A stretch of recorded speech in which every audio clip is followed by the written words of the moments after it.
Hey Waffle Gang, I do hope you're well. My name is Mark and today we're checking out some more Reddit stories, and if you do love a Reddit story, why not consider hitting that like, subscribe, maybe that notification bell too, and let's crack on with today's first story. Much love, guys. Now today's first story comes from Confused Throwaway, who says, I, 36 female, met my ex-husband, 38, together 2 years, divorce 5, at my friend's Christmas party. Now he wants to reconnect and I'm unsure. As the title states, I went to my best friend's Christmas / her husband's birthday party on the 24th and met my ex there for the first time since our divorce. Apparently he is one of my BFF husband's co-workers. He didn't know that I would be there and was surprised as I was. We made some small talk and then I hopped over to chat with another friend. During the evening we bumped into each other a couple of times. He made some jokes, but most of the time I tried to avoid him. Yesterday, my best friend sent me a screenshot in which my ex asked her husband for my number, in case I wanted him to have it, because he wanted to ask me out. Thing is, nobody in the city knows that we were once married to each other. When I moved here 5 years ago from the other side of the country, I never mentioned my divorce. He didn't either, so now my friend and her husband want to hook us up because you seem to have such great chemistry at the party. The other thing is that I never realized how much I missed him until he entered the room. Our relationship was a mistake. We got married because we were the only unmarried couple in our social circle and everybody else was already having babies. The divorce was inevitable. Our communication was rubbish. I wanted kids. He didn't. At least not as soon as possible. His mum was meddling and he didn't stand up to her. At the same time, we were really good friends and meeting him again made me more than happy. But I had a chat with my cousin, 32 female, and her husband, who was spending Christmas and New Year's with me, and they told me not to overreact and that being nostalgic for the things that could have been was natural during the holidays. Now I'm debating to meet him, talk to him and be done for good, but the risks of catching feelings again is high. He did look better than 5 years ago, and finally left his hometown to work for his dream business, something I told him to do years ago. Am I exaggerating or overreacting? What should I do? Look, you've already thrown out a lot of reasons not to get back with this guy, and I can't tell you whether you should meet up with him or not. I can only give you what I would do in that situation, and I personally don't think it's a good idea because there is the chance of just getting swept up in feelings, right? But you need to make that decision for yourself. But the red flags that you were given, like what happened before, and let me just say, absolutely, this can change, but you said your communication was rubbish, you wanted kids, he didn't, which is obviously a huge one, and his mum was meddling and he didn't stand up to her. That's a lot of stuff that has had to have changed, and not forgetting the reasons that you got married in the first place because everyone around you was doing it, which is just like, oof. But there was a couple of comments countering that. One of the comments said, but the point is that she won't find out unless she talks to him. To which Sean replies saying, this is exactly it. People here tend to never give anyone the benefit of the doubt, and they completely fixate on negative characteristics, which makes me wonder where so many people have found the 100% perfect human being, and then so many of them landed those perfect human beings, all while being perfect themselves. And this whole time my mum telling me, nobody is perfect, all those times when I was growing up, when apparently that is a lie, is disappointing to say the least. Anyway, on a more serious note, give him a chance if you want to, and take it slowly. Worst case is you find out nothing has changed and you realize that you were right in splitting the first time. Best case is that you get with someone who already knows you and knows the things you like and dislike, and you can know what to avoid to get you into the same position you ended up last time. I say go for it if you want to. People can change, not all do, but some can and do. Maybe losing you gave him the kick in the ass and he made great strides to make sure he doesn't make the same mistake twice. Another commenter says 5 years is a lot of time for someone to potentially change, and making that move to your new city makes it sound like at least he's introduced one big change. He could be open to more, and he could have already. I think it's totally worth talking to him and support the coffee and catch up idea, but make sure not to get caught up in chemistry. Don't dodge the big questions, even though you could get distracted just having fun and being nostalgic. Another commenter says the good thing about knowing him before is that you can skip straight to the important parts, interview style. Are the deal breakers from before changed? Can you start off on a different foot and really create a new relationship dynamic where you are communicating? After you have the answers to these questions, and maybe he has his own questions to ask, and you have had plenty of time to think about it by yourself, only then should you make the decision of whether to date or not. If you decide to date, set firm boundaries and ground rules. Make this ahead of time before you have had time to rekindle the emotional attachment. You now have experience to know what you want and what you don't. If you make the logical connections now of what will make your relationship fail and document them, it will be much easier to leave a relationship doomed to fail. And one more comment that says, I remarried my ex-husband 7 years after we got divorced. So if you're interested in seeing him, I'm not going to tell you it's a terrible idea. It's important to build a new relationship and not just fall back into the same old patterns because he's so familiar. Take things slow. You may find he's changed a bit and the physical attraction isn't enough to make up for the other issues. The first order of business should be discussing how you're both feeling about reconnecting, what each of you are looking for, etc., to make sure everyone has the same expectations. Plus, you'll learn very quickly if the communication issues are still there waiting to be worked on. When my husband and I got back together, we spent over a year in weekly counseling to undo some of the patterns from our first marriage. It was hard and there were times I thought I'd lose my mind, but things are fantastic the second time around and I have no regrets. So, sometime later, OP comes in with an update and says, after posting I really wanted to answer your comments, but I got distracted. But I read them, thought about them, and applied some. This is what happened. Shortly after posting and before answering my best friend's message, I ran into my ex in the supermarket. We had a short talk, everything was collegial, and since I did not want to jump to conclusions without talking to him, we went for coffee afterwards. Long story short, we agreed to stay in a friendly level, for our own good. He admitted that he felt extremely sentimental after meeting me the last time. I admitted feeling both giddy and panicky at the same time. He apologized for things he did/didn't do during our marriage, mainly not defending me against his mother, with whom he doesn't have any contact anymore. Then we discussed our friends. What some people asked me in my original post was why I never told my best friend about my failed marriage.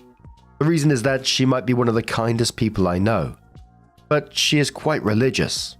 I'm not, and extremely against divorce.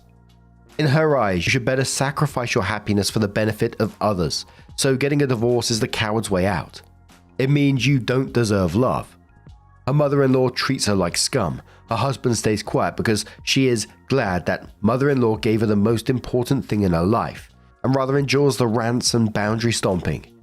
So telling her about divorce would have resulted in one of two scenarios. A, she'd never talk to me again because I killed the idea of marriage, or B, she'd try to get me back with my husband. Some days ago, one of these scenarios happened. I told her before that I was not interested in giving my ex my number. I already had. Neither her or her husband, my ex's friend, knew. Because I was not looking for a relationship. I actually am not. Last March, my last relationship kicked the bucket due to cheating, him, and unwillingness to forgive, me. She accepted that and invited me for brunch the next Saturday, one of our traditions. Sunday comes and ex calls me, and I was going to best friend's brunch. He got an invitation. So we're both there, sitting next to each other. Best friend and her husband trying their very best to get us interested in each other. It was like a very bad movie, like that scene in When Harry Met Sally. When they go on a double date, subtle remarks in the things that we have in common, hints in compatibility, badly masked comments on unsuccessful love life, until best friend's husband says, as far as I know, my name, she would probably make a great wife. Best friend's mum loves her. She's every mother's dream. And ex says, well, my mother used to call her that woman and told me all sort of shortcomings until I believed them. Actually, she even admitted to hating her, but in hindsight, she really was a great wife. Crickets. Ex and I look at each other and burst out in laughter, probably due to the pressure and the extreme awkwardness of the situation. Best friend and husband join in. For a moment, they believe ex made a joke. Then best friend says, "We're so sorry for pressuring you. It's just like that we like you both and think you'd make a great couple." And ex takes out his fucking phone and shows them a picture of our wedding day. Why the fuck was that there? Because he had sent some pictures that my dear ex-mother-in-law withholded from me and says, we did, but it did not work out and we're friends now. Who wants to go to the cinema? Chaos ensued. Worldviews broke. Best friend started crying. Best friend's husband was flabbergasted. His flabbers were gasted. They make us leave to readjust. Yesterday, I spoke to best friend on the phone and explained everything thoroughly.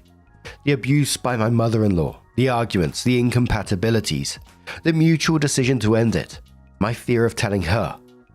She was silently crying for my future. Quote, "You're already so old and threw away your only chance of happiness. No wonder you don't find love. You threw it away.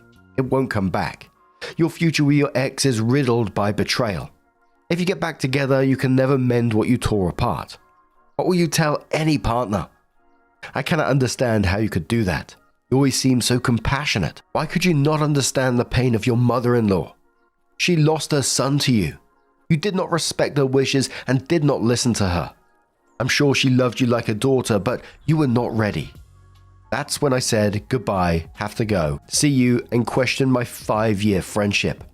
I talked to my mum, to my cousin, and even to my ex, who had a similar but not as emotional talk with my best friend's husband, who doesn't even talk to him at work anymore. They all recommended that I should give best friend some space. I feel worse than after my last breakup. So, TLDR, I'm friendly with my ex now. Planning to go to a pub quiz next Friday with some other friends who have been told about our status. But my best friend is deeply sad about my inability to cherish marriage, insulted me by siding with my abusive ex-mother-in-law, and is now in timeout. Not sure how or whether to save this friendship. And Dave says, your best friend is willing to choose her archaic, destructive views about divorce and marriage over your happiness. I don't think this friendship is worth saving. OP says, it seems so. That's so frustrating. We disagreed in so much religion-wise, but she always was accepting and tolerant, just as I was. I never demonized her way of thinking. She never talked down mine until now. I don't know. Maybe I'll just write her a nice letter, laying down my disappointment, offering her a chance to talk if she wants to, and then slowly end things. Geez, my divorce was easier. Cloud Origami says, but would you really want to after the way she made you feel? She was really shitty to you over that phone call regardless of her views. Sorry this happened to you, OP. You deserve better than that. Hugs. OP says thanks and hugs back. You're right. I'll write a letter anyway. Just to let it all out. We'll cut contact and just hand her the letter if she confronts me. God, that feels like a high school all over again. OP then adds an edit, and they said, after reading all your comments, I decided to end the friendship. I did not sleep well, so I spent all night writing down what bothered me, so that if she dares to talk to me again, I have the right arguments regarding her possible frustration/projection. I really acted as a therapist for the whole 5 years of our friendship and realized how codependent and slightly toxic this relationship actually was. This is something I have to get over, though I'm a rather introverted social mess. I really need to look out for new friends who are not as prejudiced. I told one of my colleagues the Cliff Notes version of the conflict, and she, divorced and remarried, told me to join her feminist knitting and sewing group. So yay, first step.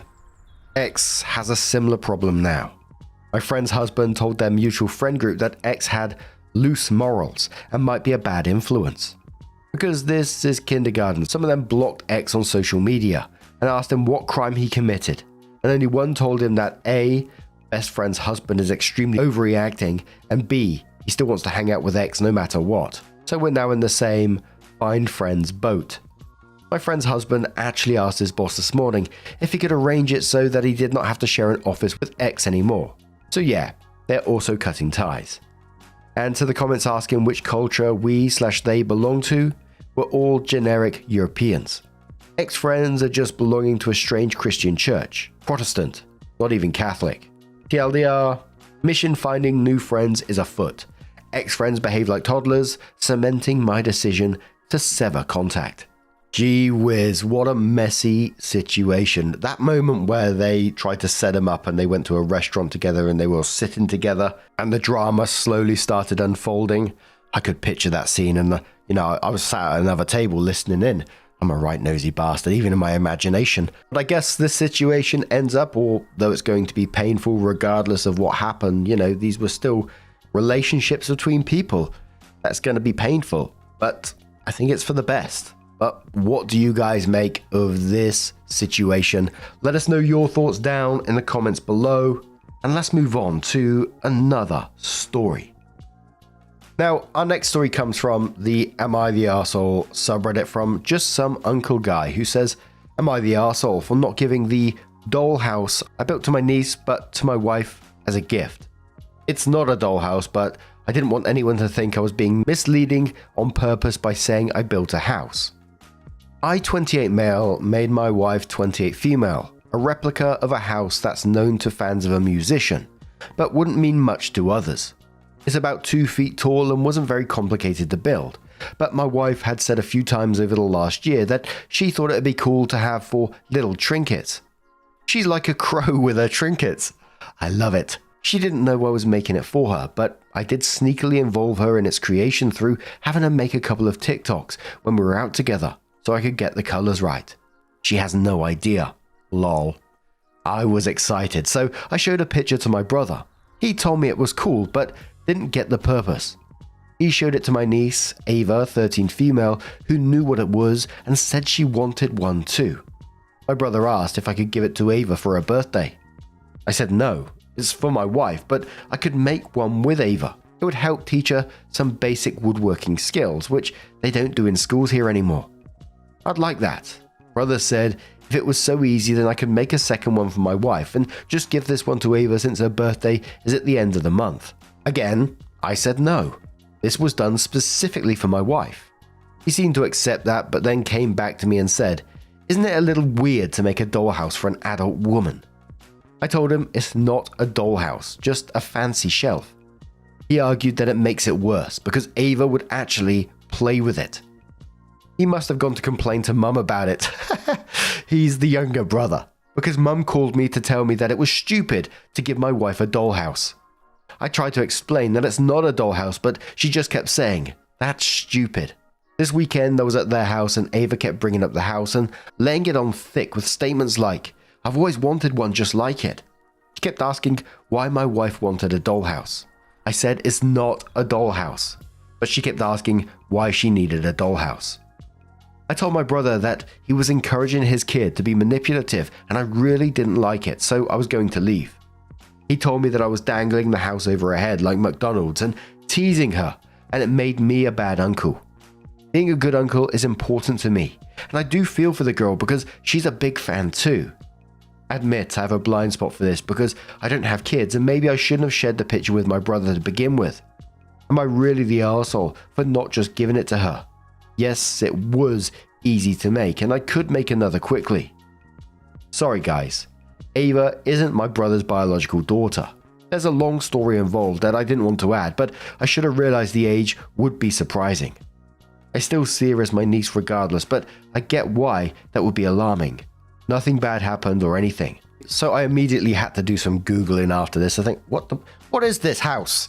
So I Googled it and it's like, from what I can see, it's a Taylor Swift lover house it's called. People are selling it on Etsy and it's all over the place if you just Google it. I mean, some people are using it for dolls, some people putting furniture in it, other people using it as a bookshelf.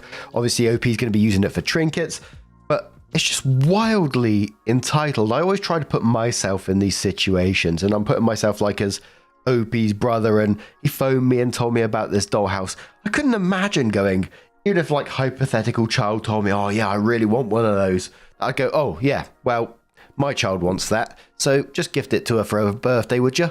Absolutely wild ask. But then OP was gracious enough to reply saying, "Look, I'll build one with her if you want." You know, you would snap that up if you think that would make Ava happy, right? That's a real kind thing to do and spend time with your niece at the same time. And then, like you said, getting Ava to be manipulative about it at the same time is doing her a huge disservice. Your brother seems to be going around telling everyone around her that Ava deserves this. Ava herself, your mum's phoning you up and telling you, you know, trying to get you to give it over as well. It's just wild. But Lizzie says to this, not the arsehole, your brother is being weirdly entitled and he's encouraging Ava to act like a nuisance about it too. Your solution to make one with your niece sounded like a really nice idea. At this rate, I wouldn't be willing to help her make one or make one for her at all. This is ridiculous behavior from your brother, and now his daughter is being influenced. Unacceptable. Do not cave in on this. Buttercup Grump says not the arsehole and quotes about hanging it over her head like a McDonald's and teasing her, and then says, "You're not the one teasing Ava. Your brother is. He's putting the idea in her head that she deserves that specific item, and that you're being mean by not just giving it to her. The truth is, you're actually being a great uncle. You're trying to teach her that she doesn't always get what she wants." Entitled people, man, it's just so... I don't get the thought process every time. Like, think about it. This is an actual conversation that happened. Two people were over on the phone and he's asking this shit from his brother. Madness. But what do you guys make of this situation? Let us know your thoughts down in the comments below. And just a huge thank you for being here today, getting involved in the stories, your love, your support, your time. It always means the absolute world to me. So thank you so much. And hopefully I'll see you in the next one. Take care and much love.